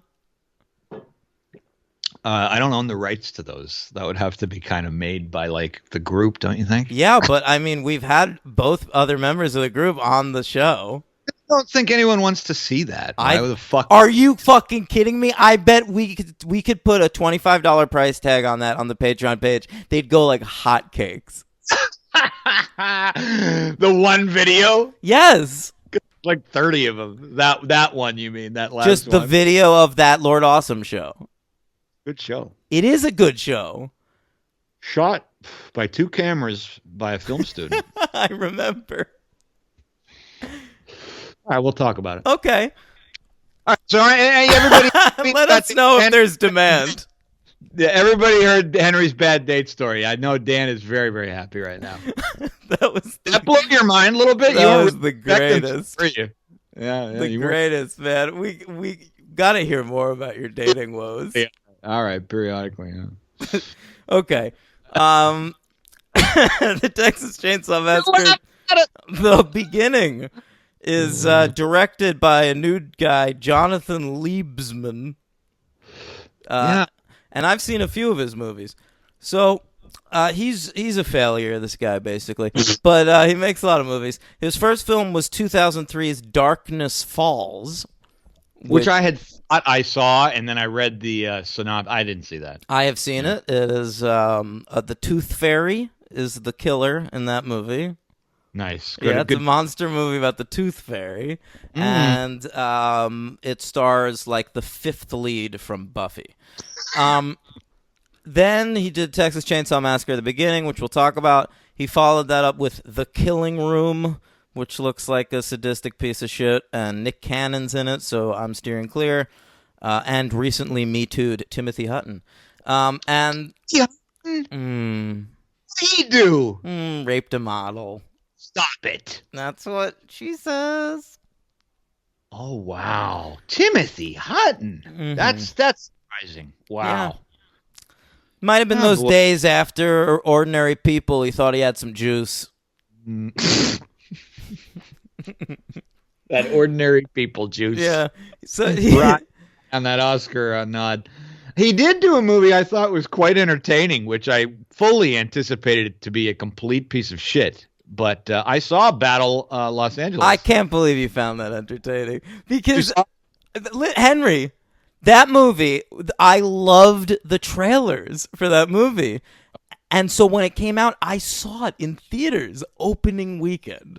Oh, my God, dude. I was excited. I was foaming at the mouth for Battle Los Angeles. And, I'll watch any piece of shit with aliens.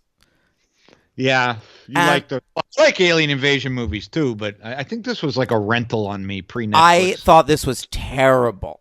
Like really, I didn't find it to be like releasable.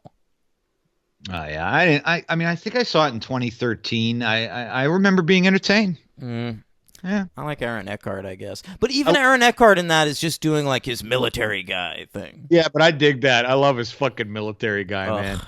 You nerd. So he followed that up with Wrath of the Titans, the sequel to the Clash of the Titans remake.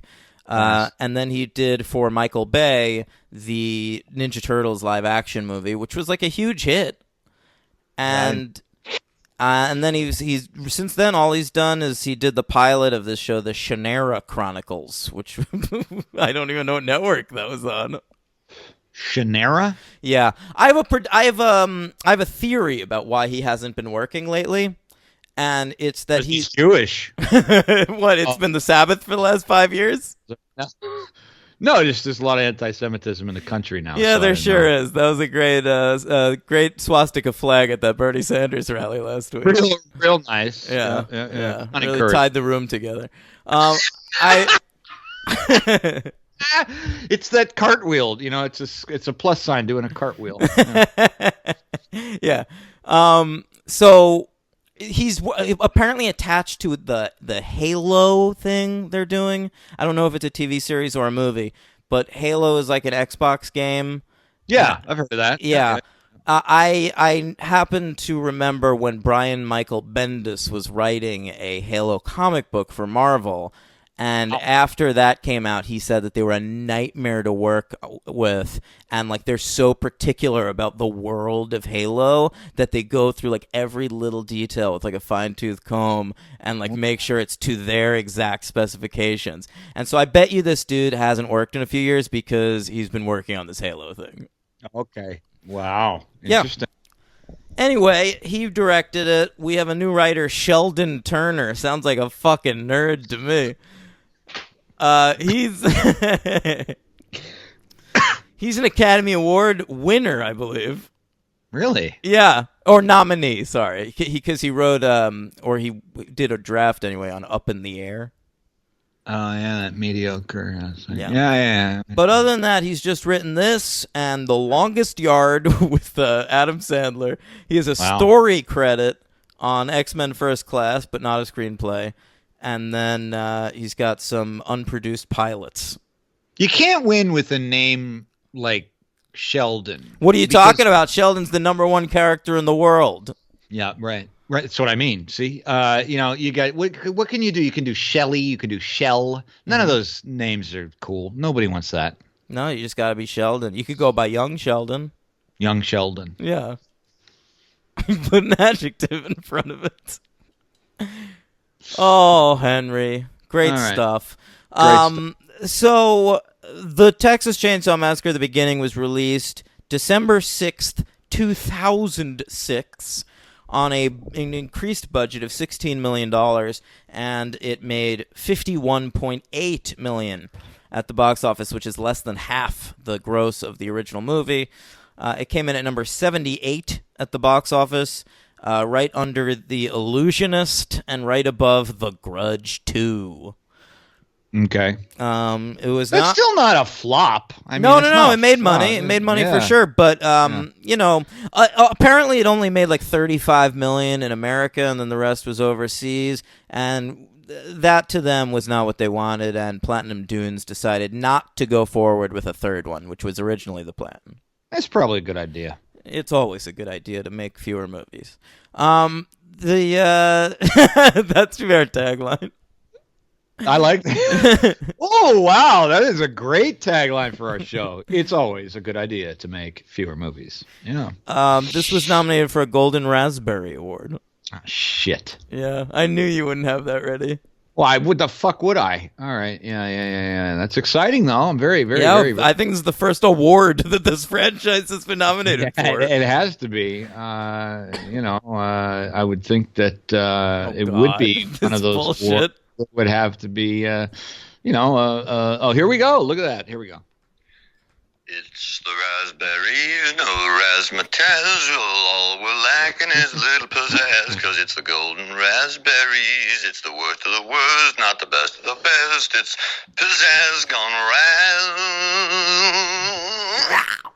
Okay, it was nominated for Worst Prequel or Sequel. And it lost, Henry, to a film we covered in the nascent days of this podcast, Basic Instinct 2, Risk Addiction. I think that's fair. I think Basic Instinct 2 is worse. Definitely worse than this movie. Yeah. So we start in August of 1939, Henry, and there's a fat lady, and she's working at a cleaving factory. That would be called a slaughterhouse. Yeah. A cleaving factory. Wow. I've never been to a cleaving factory. That's what it looked like to me, man. Or do they make their cleaves? They make cleaving the shit out of things. They make all it is a series of tables with people like stabbing them with cleavers. It's true. It's not very, not a clean, this is before I did not, I've seen like clean butchery work on Top Chef, and that's not what this looks like. No, it does not look like it looks like an E. coli factory. We're just fucking whacking at this meat.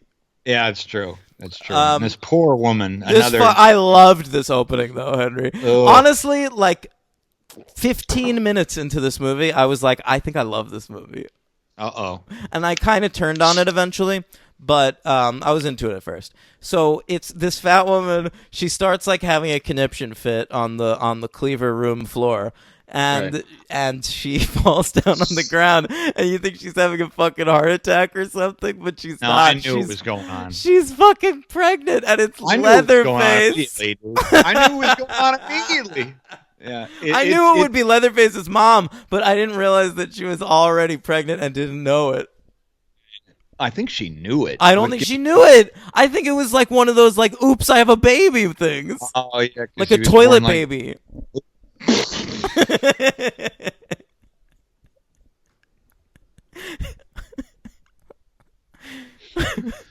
God, I hope Nayrol's not listening. All right. Who? Nayrol. It's the pro-choice group. Oh. That's a gross fucking sequence. Falling in line again with my rule that I've stated before on the show. You have your own set of pet peeves. I have mine. I don't want to see any more babies being born on screen. I'm sick of labor delivery scenes. You are. I don't need another one. Now, granted, this had a nice twist. This was a little more original. I'll give it that. The baby is born. It's not the prettiest creature to emerge from it looks pretty grody. Vagina. Looks what? Grody. Grody, dude. Yeah. Nasty baby. Yeah. So that's we meet the slaughterhouse manager. He's not conforming to any sort of labor laws. That's pretty clear. No. So then we cut forward in time. It's July 1969. Yeah, 30 years later. That's right. And what happens here? Leatherface is working in the same slaughterhouse where he was born, clearly, and they're closing it down. The town is dying out, and which I thought was interesting because the movie opens in 1939, towards the end of the Great Depression. 1969, the Summer of Love. We're closing down stuff? I guess Vietnam was costing a lot of money. So July 1969, Henry. Both of our parents were just like, fucking. I don't want to think. Can you imagine how raw our parents' private parts were that summer?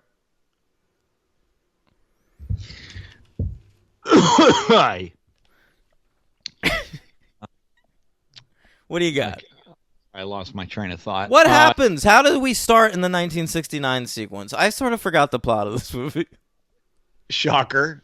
Nothing. We jump ahead. We show Thomas. We'll just call him Thomas from now on. Thomas is working where he was born, and they're shutting it down. And you already know that the plant manager is going to send his goon out to tell him to get out. Thomas is Leatherface. Correct. Tommy. And the little goon goes out there to tell him to get the fuck out. He does call him. I loved that. Yeah, he definitely uses the R word a couple times. Notice I didn't say it. Good. The R word. You're such a fucking dumb shit. The R word. And he gets it. No, and he does not take it well. And he fucking takes a table and basically crushes the plant manager to death and walks on home. And the sheriff finds him on the original sheriff. Oh, right. The highway to arrest him. But R. Lee Ermey just shoots him and then takes his uniform and becomes the de facto sheriff. And in that moment, it's like, okay, I'm going to be the sheriff of the town now, and no one's going to care, right? Because there's just like fucking mongoloids living here. And by the way, not a word that's acceptable. I know that it's not, but what's a different word I can use for that? Mentally disabled? I'm not sure. No, but I've got to convey that they've got like teeth coming out of their noses. I'm not censoring it, but I'm just telling you, people are sensitive to that word. No, I know. I don't like saying that word, but I do a little bit. All right, say it. Yeah. Okay. No argument here. So then, yeah, so R. Lee Ermey becomes the sheriff, and he decides, like, we're going to kill and eat outsiders, and that's going to be how we live from now on. Yeah, that's actually pretty much... And he goes home and, like, conveys that to his family, and they're all like, that's a great idea. What a wonderful way to live. Let's begin.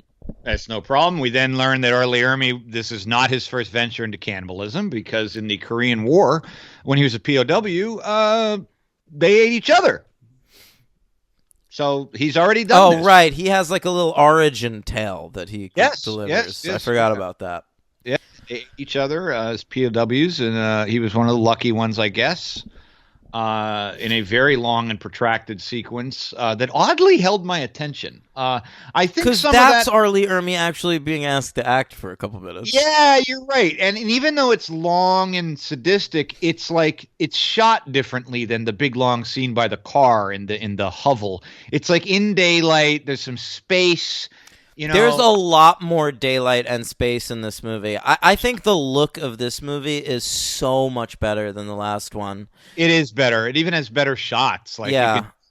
I also think the last one felt so small and fucking claustrophobic. Yeah, and this one, it's wide open spaces. It's a lot more sunlight. Everybody's shot in sort of a golden tint, and this movie looks pretty decent. Yeah, and I also think until the third act. Well, yeah, then we're indoors again, and everything's just fucking gross and it's on too long. Yeah. But I think one of the reasons that sequence works was where he hangs. All right, let's make it so R. Lee Ermey takes this yet another group, a foursome of teens who wreck their car to the point of I was amazed anyone didn't. This is interesting. We're told what they're doing, and I thought this was actually very interesting. It was. It's two brothers, played by Matt Bomer and Taylor Handley.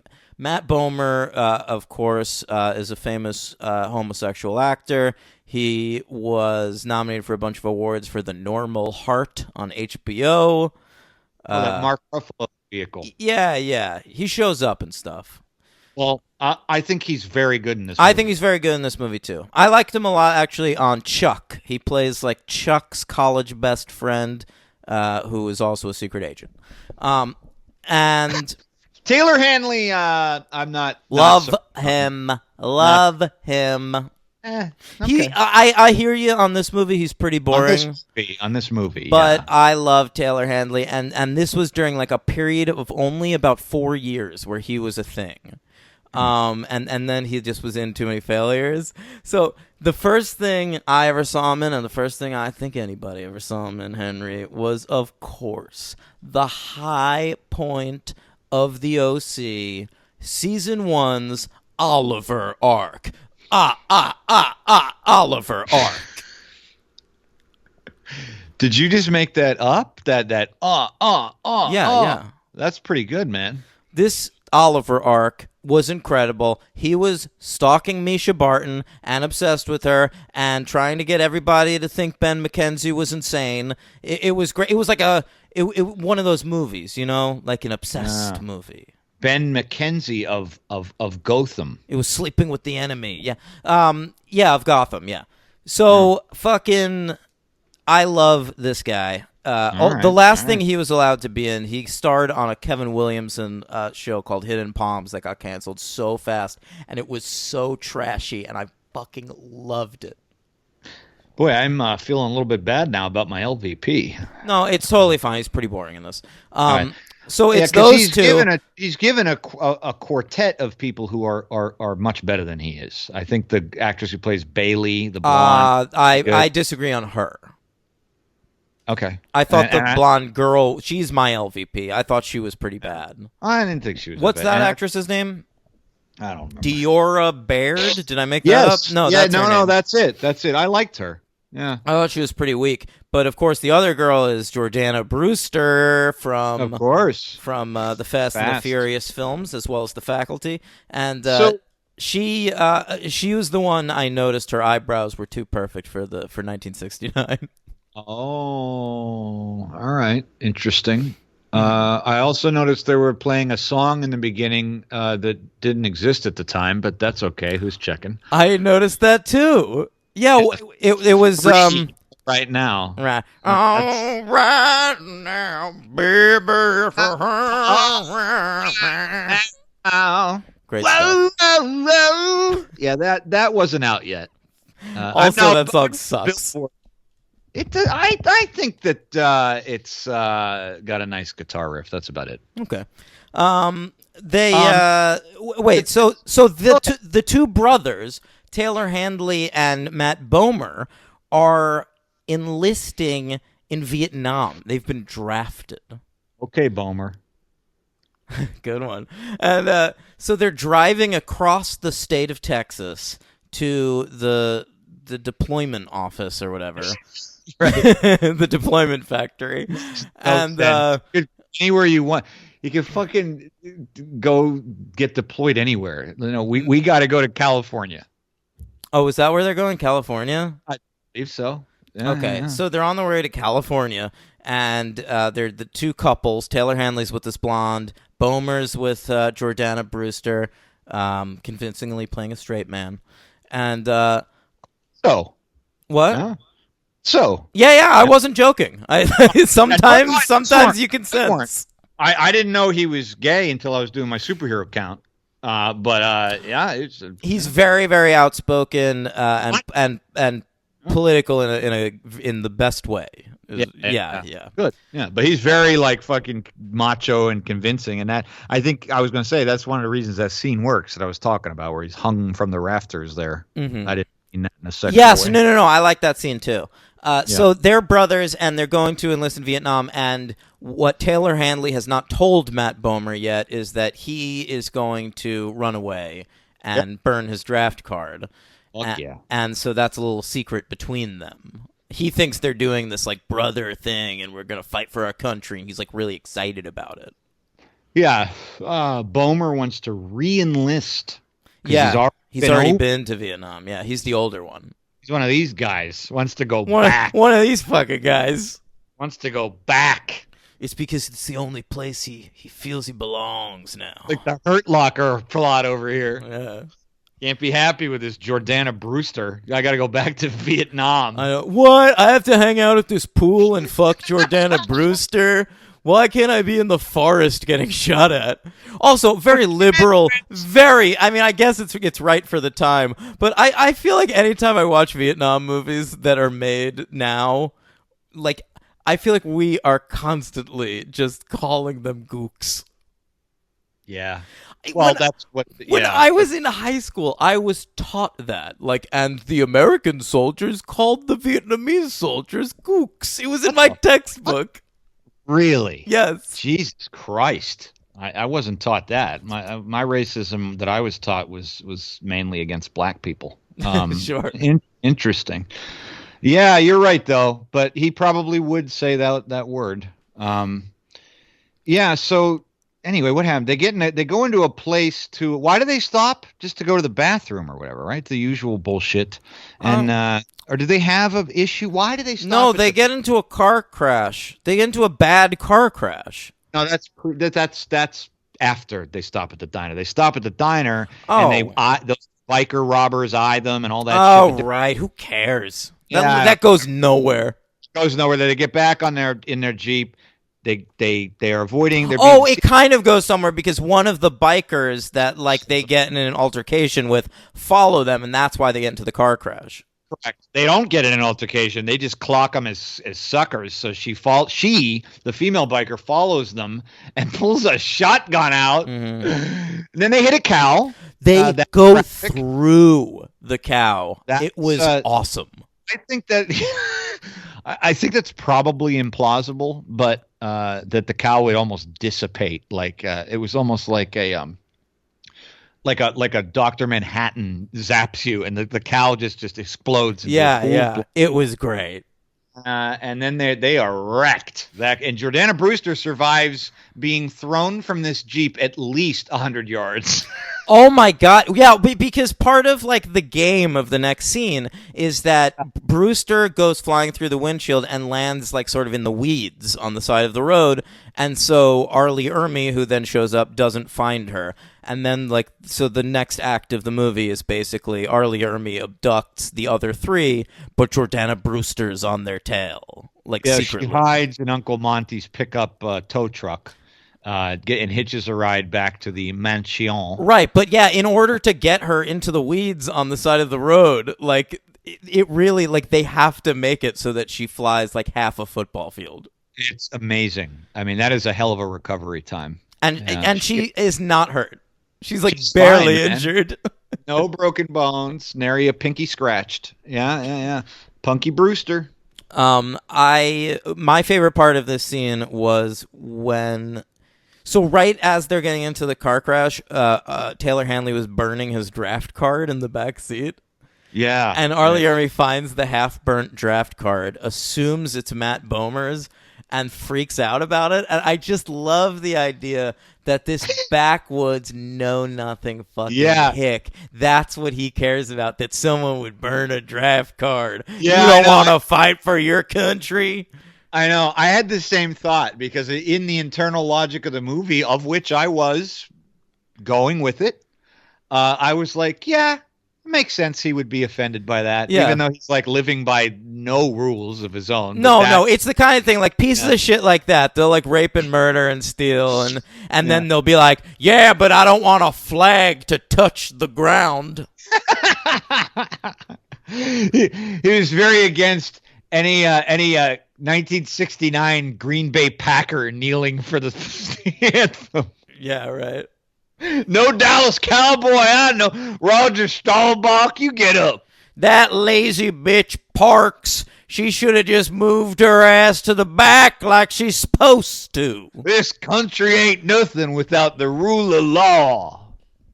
Make America great again. Texas did have Jim Crow in that era, so there you go. Oh, good for them. These guys had it bad in this movie, but imagine if they were 4 black teenagers. they wouldn't have made it to the house, Henry. It's over. It is over right away. Are there any black people in the Texas Chainsaw Massacre movies?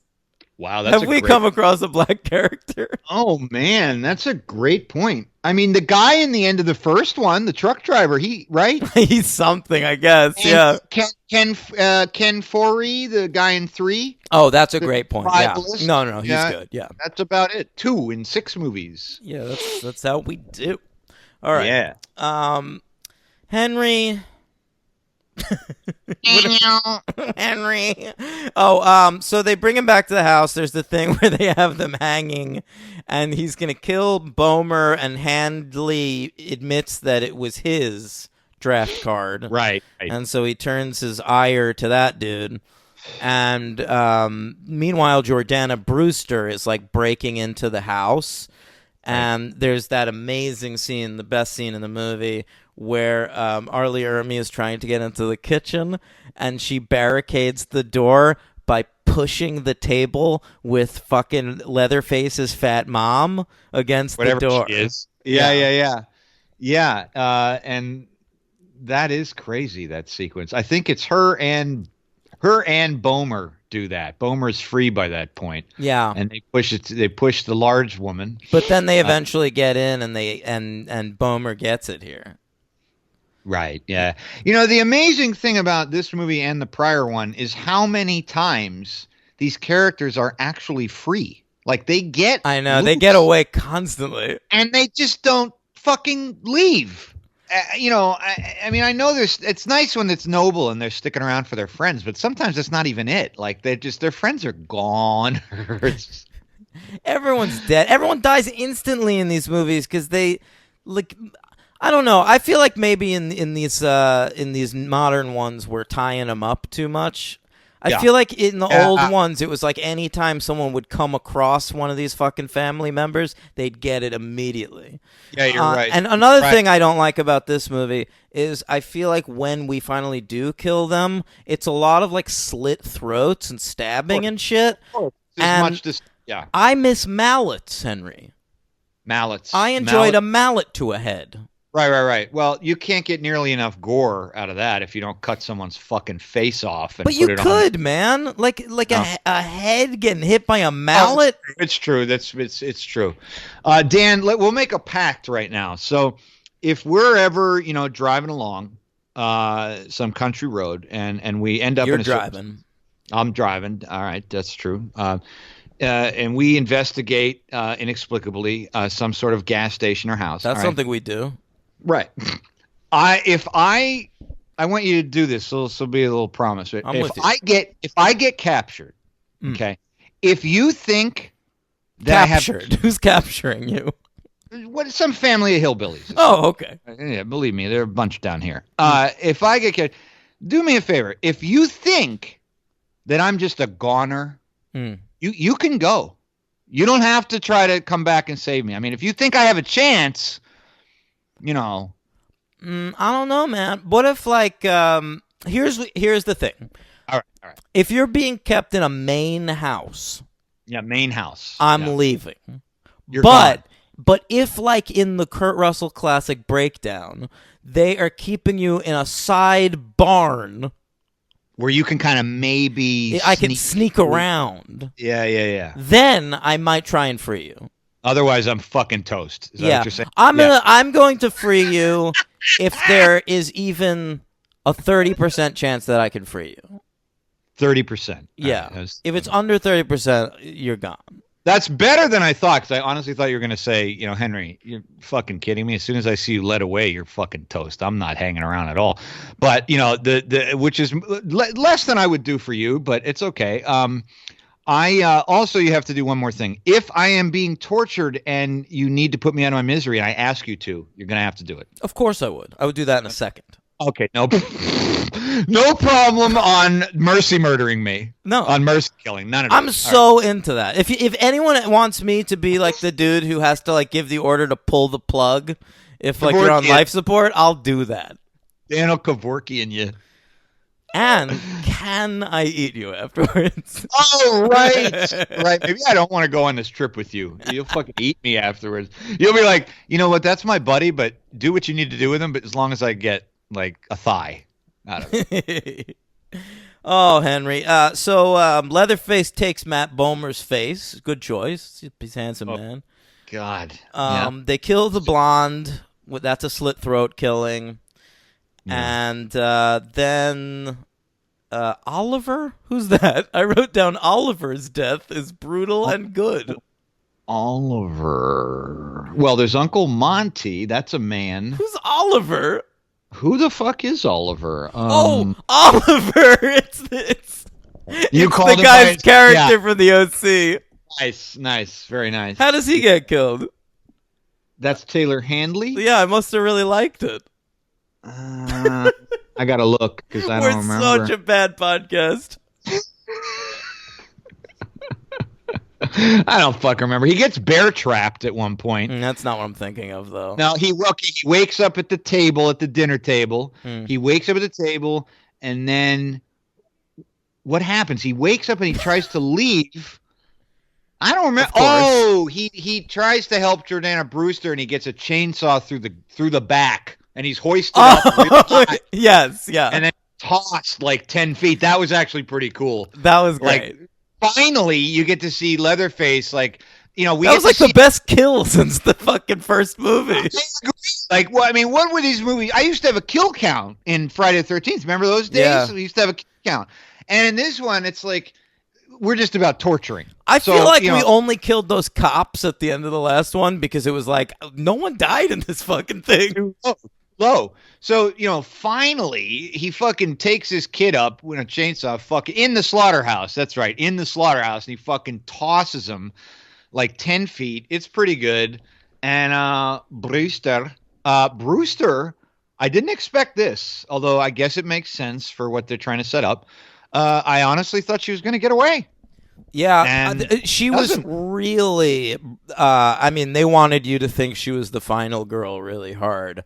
But I guess it's Texas Chainsaw Massacre, the beginning, and if they're still in that town in the previous movie, and they haven't been caught or anything, then she's got to die. But right. I did love this, and I love that like she is driving, and she's closing in on some cops, and she's like, "Fucking great! I'll stop it with these cops." I think that was a good sign. And then whoever's driving, is it Leatherface? No, she is. No. Or is Leatherface like in the car with her? He's in the back seat. Somehow he jumped from the slaughterhouse to the car that was parked like a mile away. Right. Yeah, so he's behind. He kills her real brutally, and he kills the cops. So and then he just sort of starts lumbering back to town. All right. Yeah, that's right. And then John Larroquette comes in with the narration at the end. Which is when I realized there was no scroll at the beginning of this movie. I think this is the first Texas Chainsaw with no scroll. Oh, okay. All right. Sure. Mm-hmm. Yeah. So honestly, I was sort of at a 3 most of the way through this movie. I was really enjoying it. And I mean, especially after watching the previous one. Yeah. And so, but I sort of turned on the movie in the third act. It's a lot of just like cellars and dankly lit spaces and just kind of what I said in the first movie, which was just a relentless fucking screaming and chaining. Yeah. It just goes on. There's a sameness, and it doesn't have like the relentless sort of velocity and realness of the first one. Yeah, exactly. So this I end up at a 2. That's what I meant. I was at a 2. I didn't waver during our discussion. It's a 2. It's better than the predecessor, but for me, not by that much. I think it's better than the predecessor, and it might be better than at least one of the 90s ones. All right. All right. All right. All right. All right. So, who's your MVP? My MVP's Matt Bomer. Matt Bomer with the MVP in this one. Oh, yeah. I'll give my MVP to R. Lee Ermey. I thought he was so much better in this one than the previous one. The scene with him when he just like shows up as sheriff and starts talking to them on the side of the road, he is so slimy and good in that scene. He is. He's much better utilized in this than he is in the other one. Because that's the thing about him. He's never bad, R. Lee Ermey. He just needs to be used right. He's not really an actor. He's a drill instructor. And right, but I mean, he's... No, but I'm saying he's like a targeted missile. You've got to just throw him at the right thing. Yeah, right, yeah. Yeah, he's a scud. Yeah, so my LVP is that blonde girl. Okay, yeah, mine is that blonde guy, Taylor Handley. Okay, and is there a superhero count for this lovely There film? is a slightly shorter one. I'm sure you'll be happy to hear. Matt Bomer voiced Superman in Superman Unbound. I think he'd be a good live-action Superman. He looks the part. Yeah. Lee Tergesen, who played the biker who tries to get revenge. Who comes back with Jordana Brewster, who's a great actor. Yeah, he's in a lot. I recognized him immediately. Lee I always said Tergesen, but probably Tergesen. Yeah. He's I mean my favorite thing with him is he's the main guy, the writer, the journalist who's like out there with them in Generation Kill.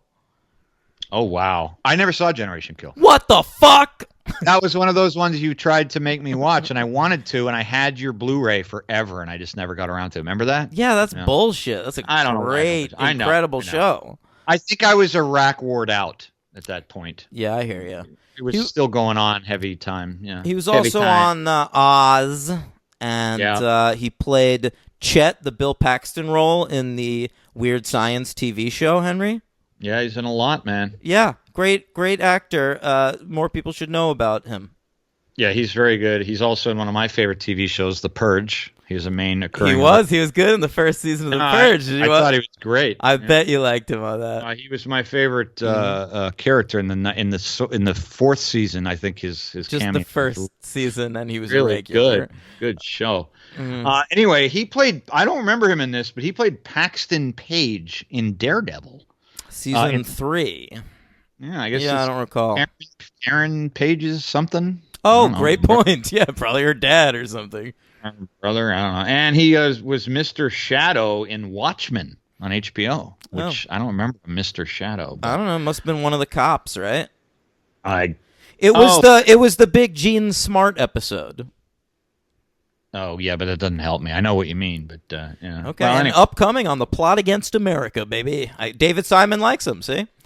There you go. All right, very nice. All right, and finally, Tim DeZarn, who played the slaughterhouse manager, the plant manager. Yeah, he's fine. He played Philip Watson in Spider-Man, the Tobey Maguire Spider-Man, the first one. Who's that, Watson? I guess Mary Jane's dad. The one who's like, you just hear screaming at her? Yeah, right. I mean, I haven't seen that movie in No, ages. That's right. It's like an exterior of the house, and you hear some that's him. fighting, yeah. Makes sense that he'd be doing that. And he played George in Agent Carter. Oh, sure. George Costanza. That was a weird choice for Agent Carter. Sure, like some random dude showed up playing George from Seinfeld. Well, I think it worked, though. It worked. No, I'm telling you, they had a mastery of tone on that show. On what show? Agent Carter. Oh, okay. All right, Henry. What are we doing now? Is that the end of the superhero count? Yes. Great. That's it. Love to hear it.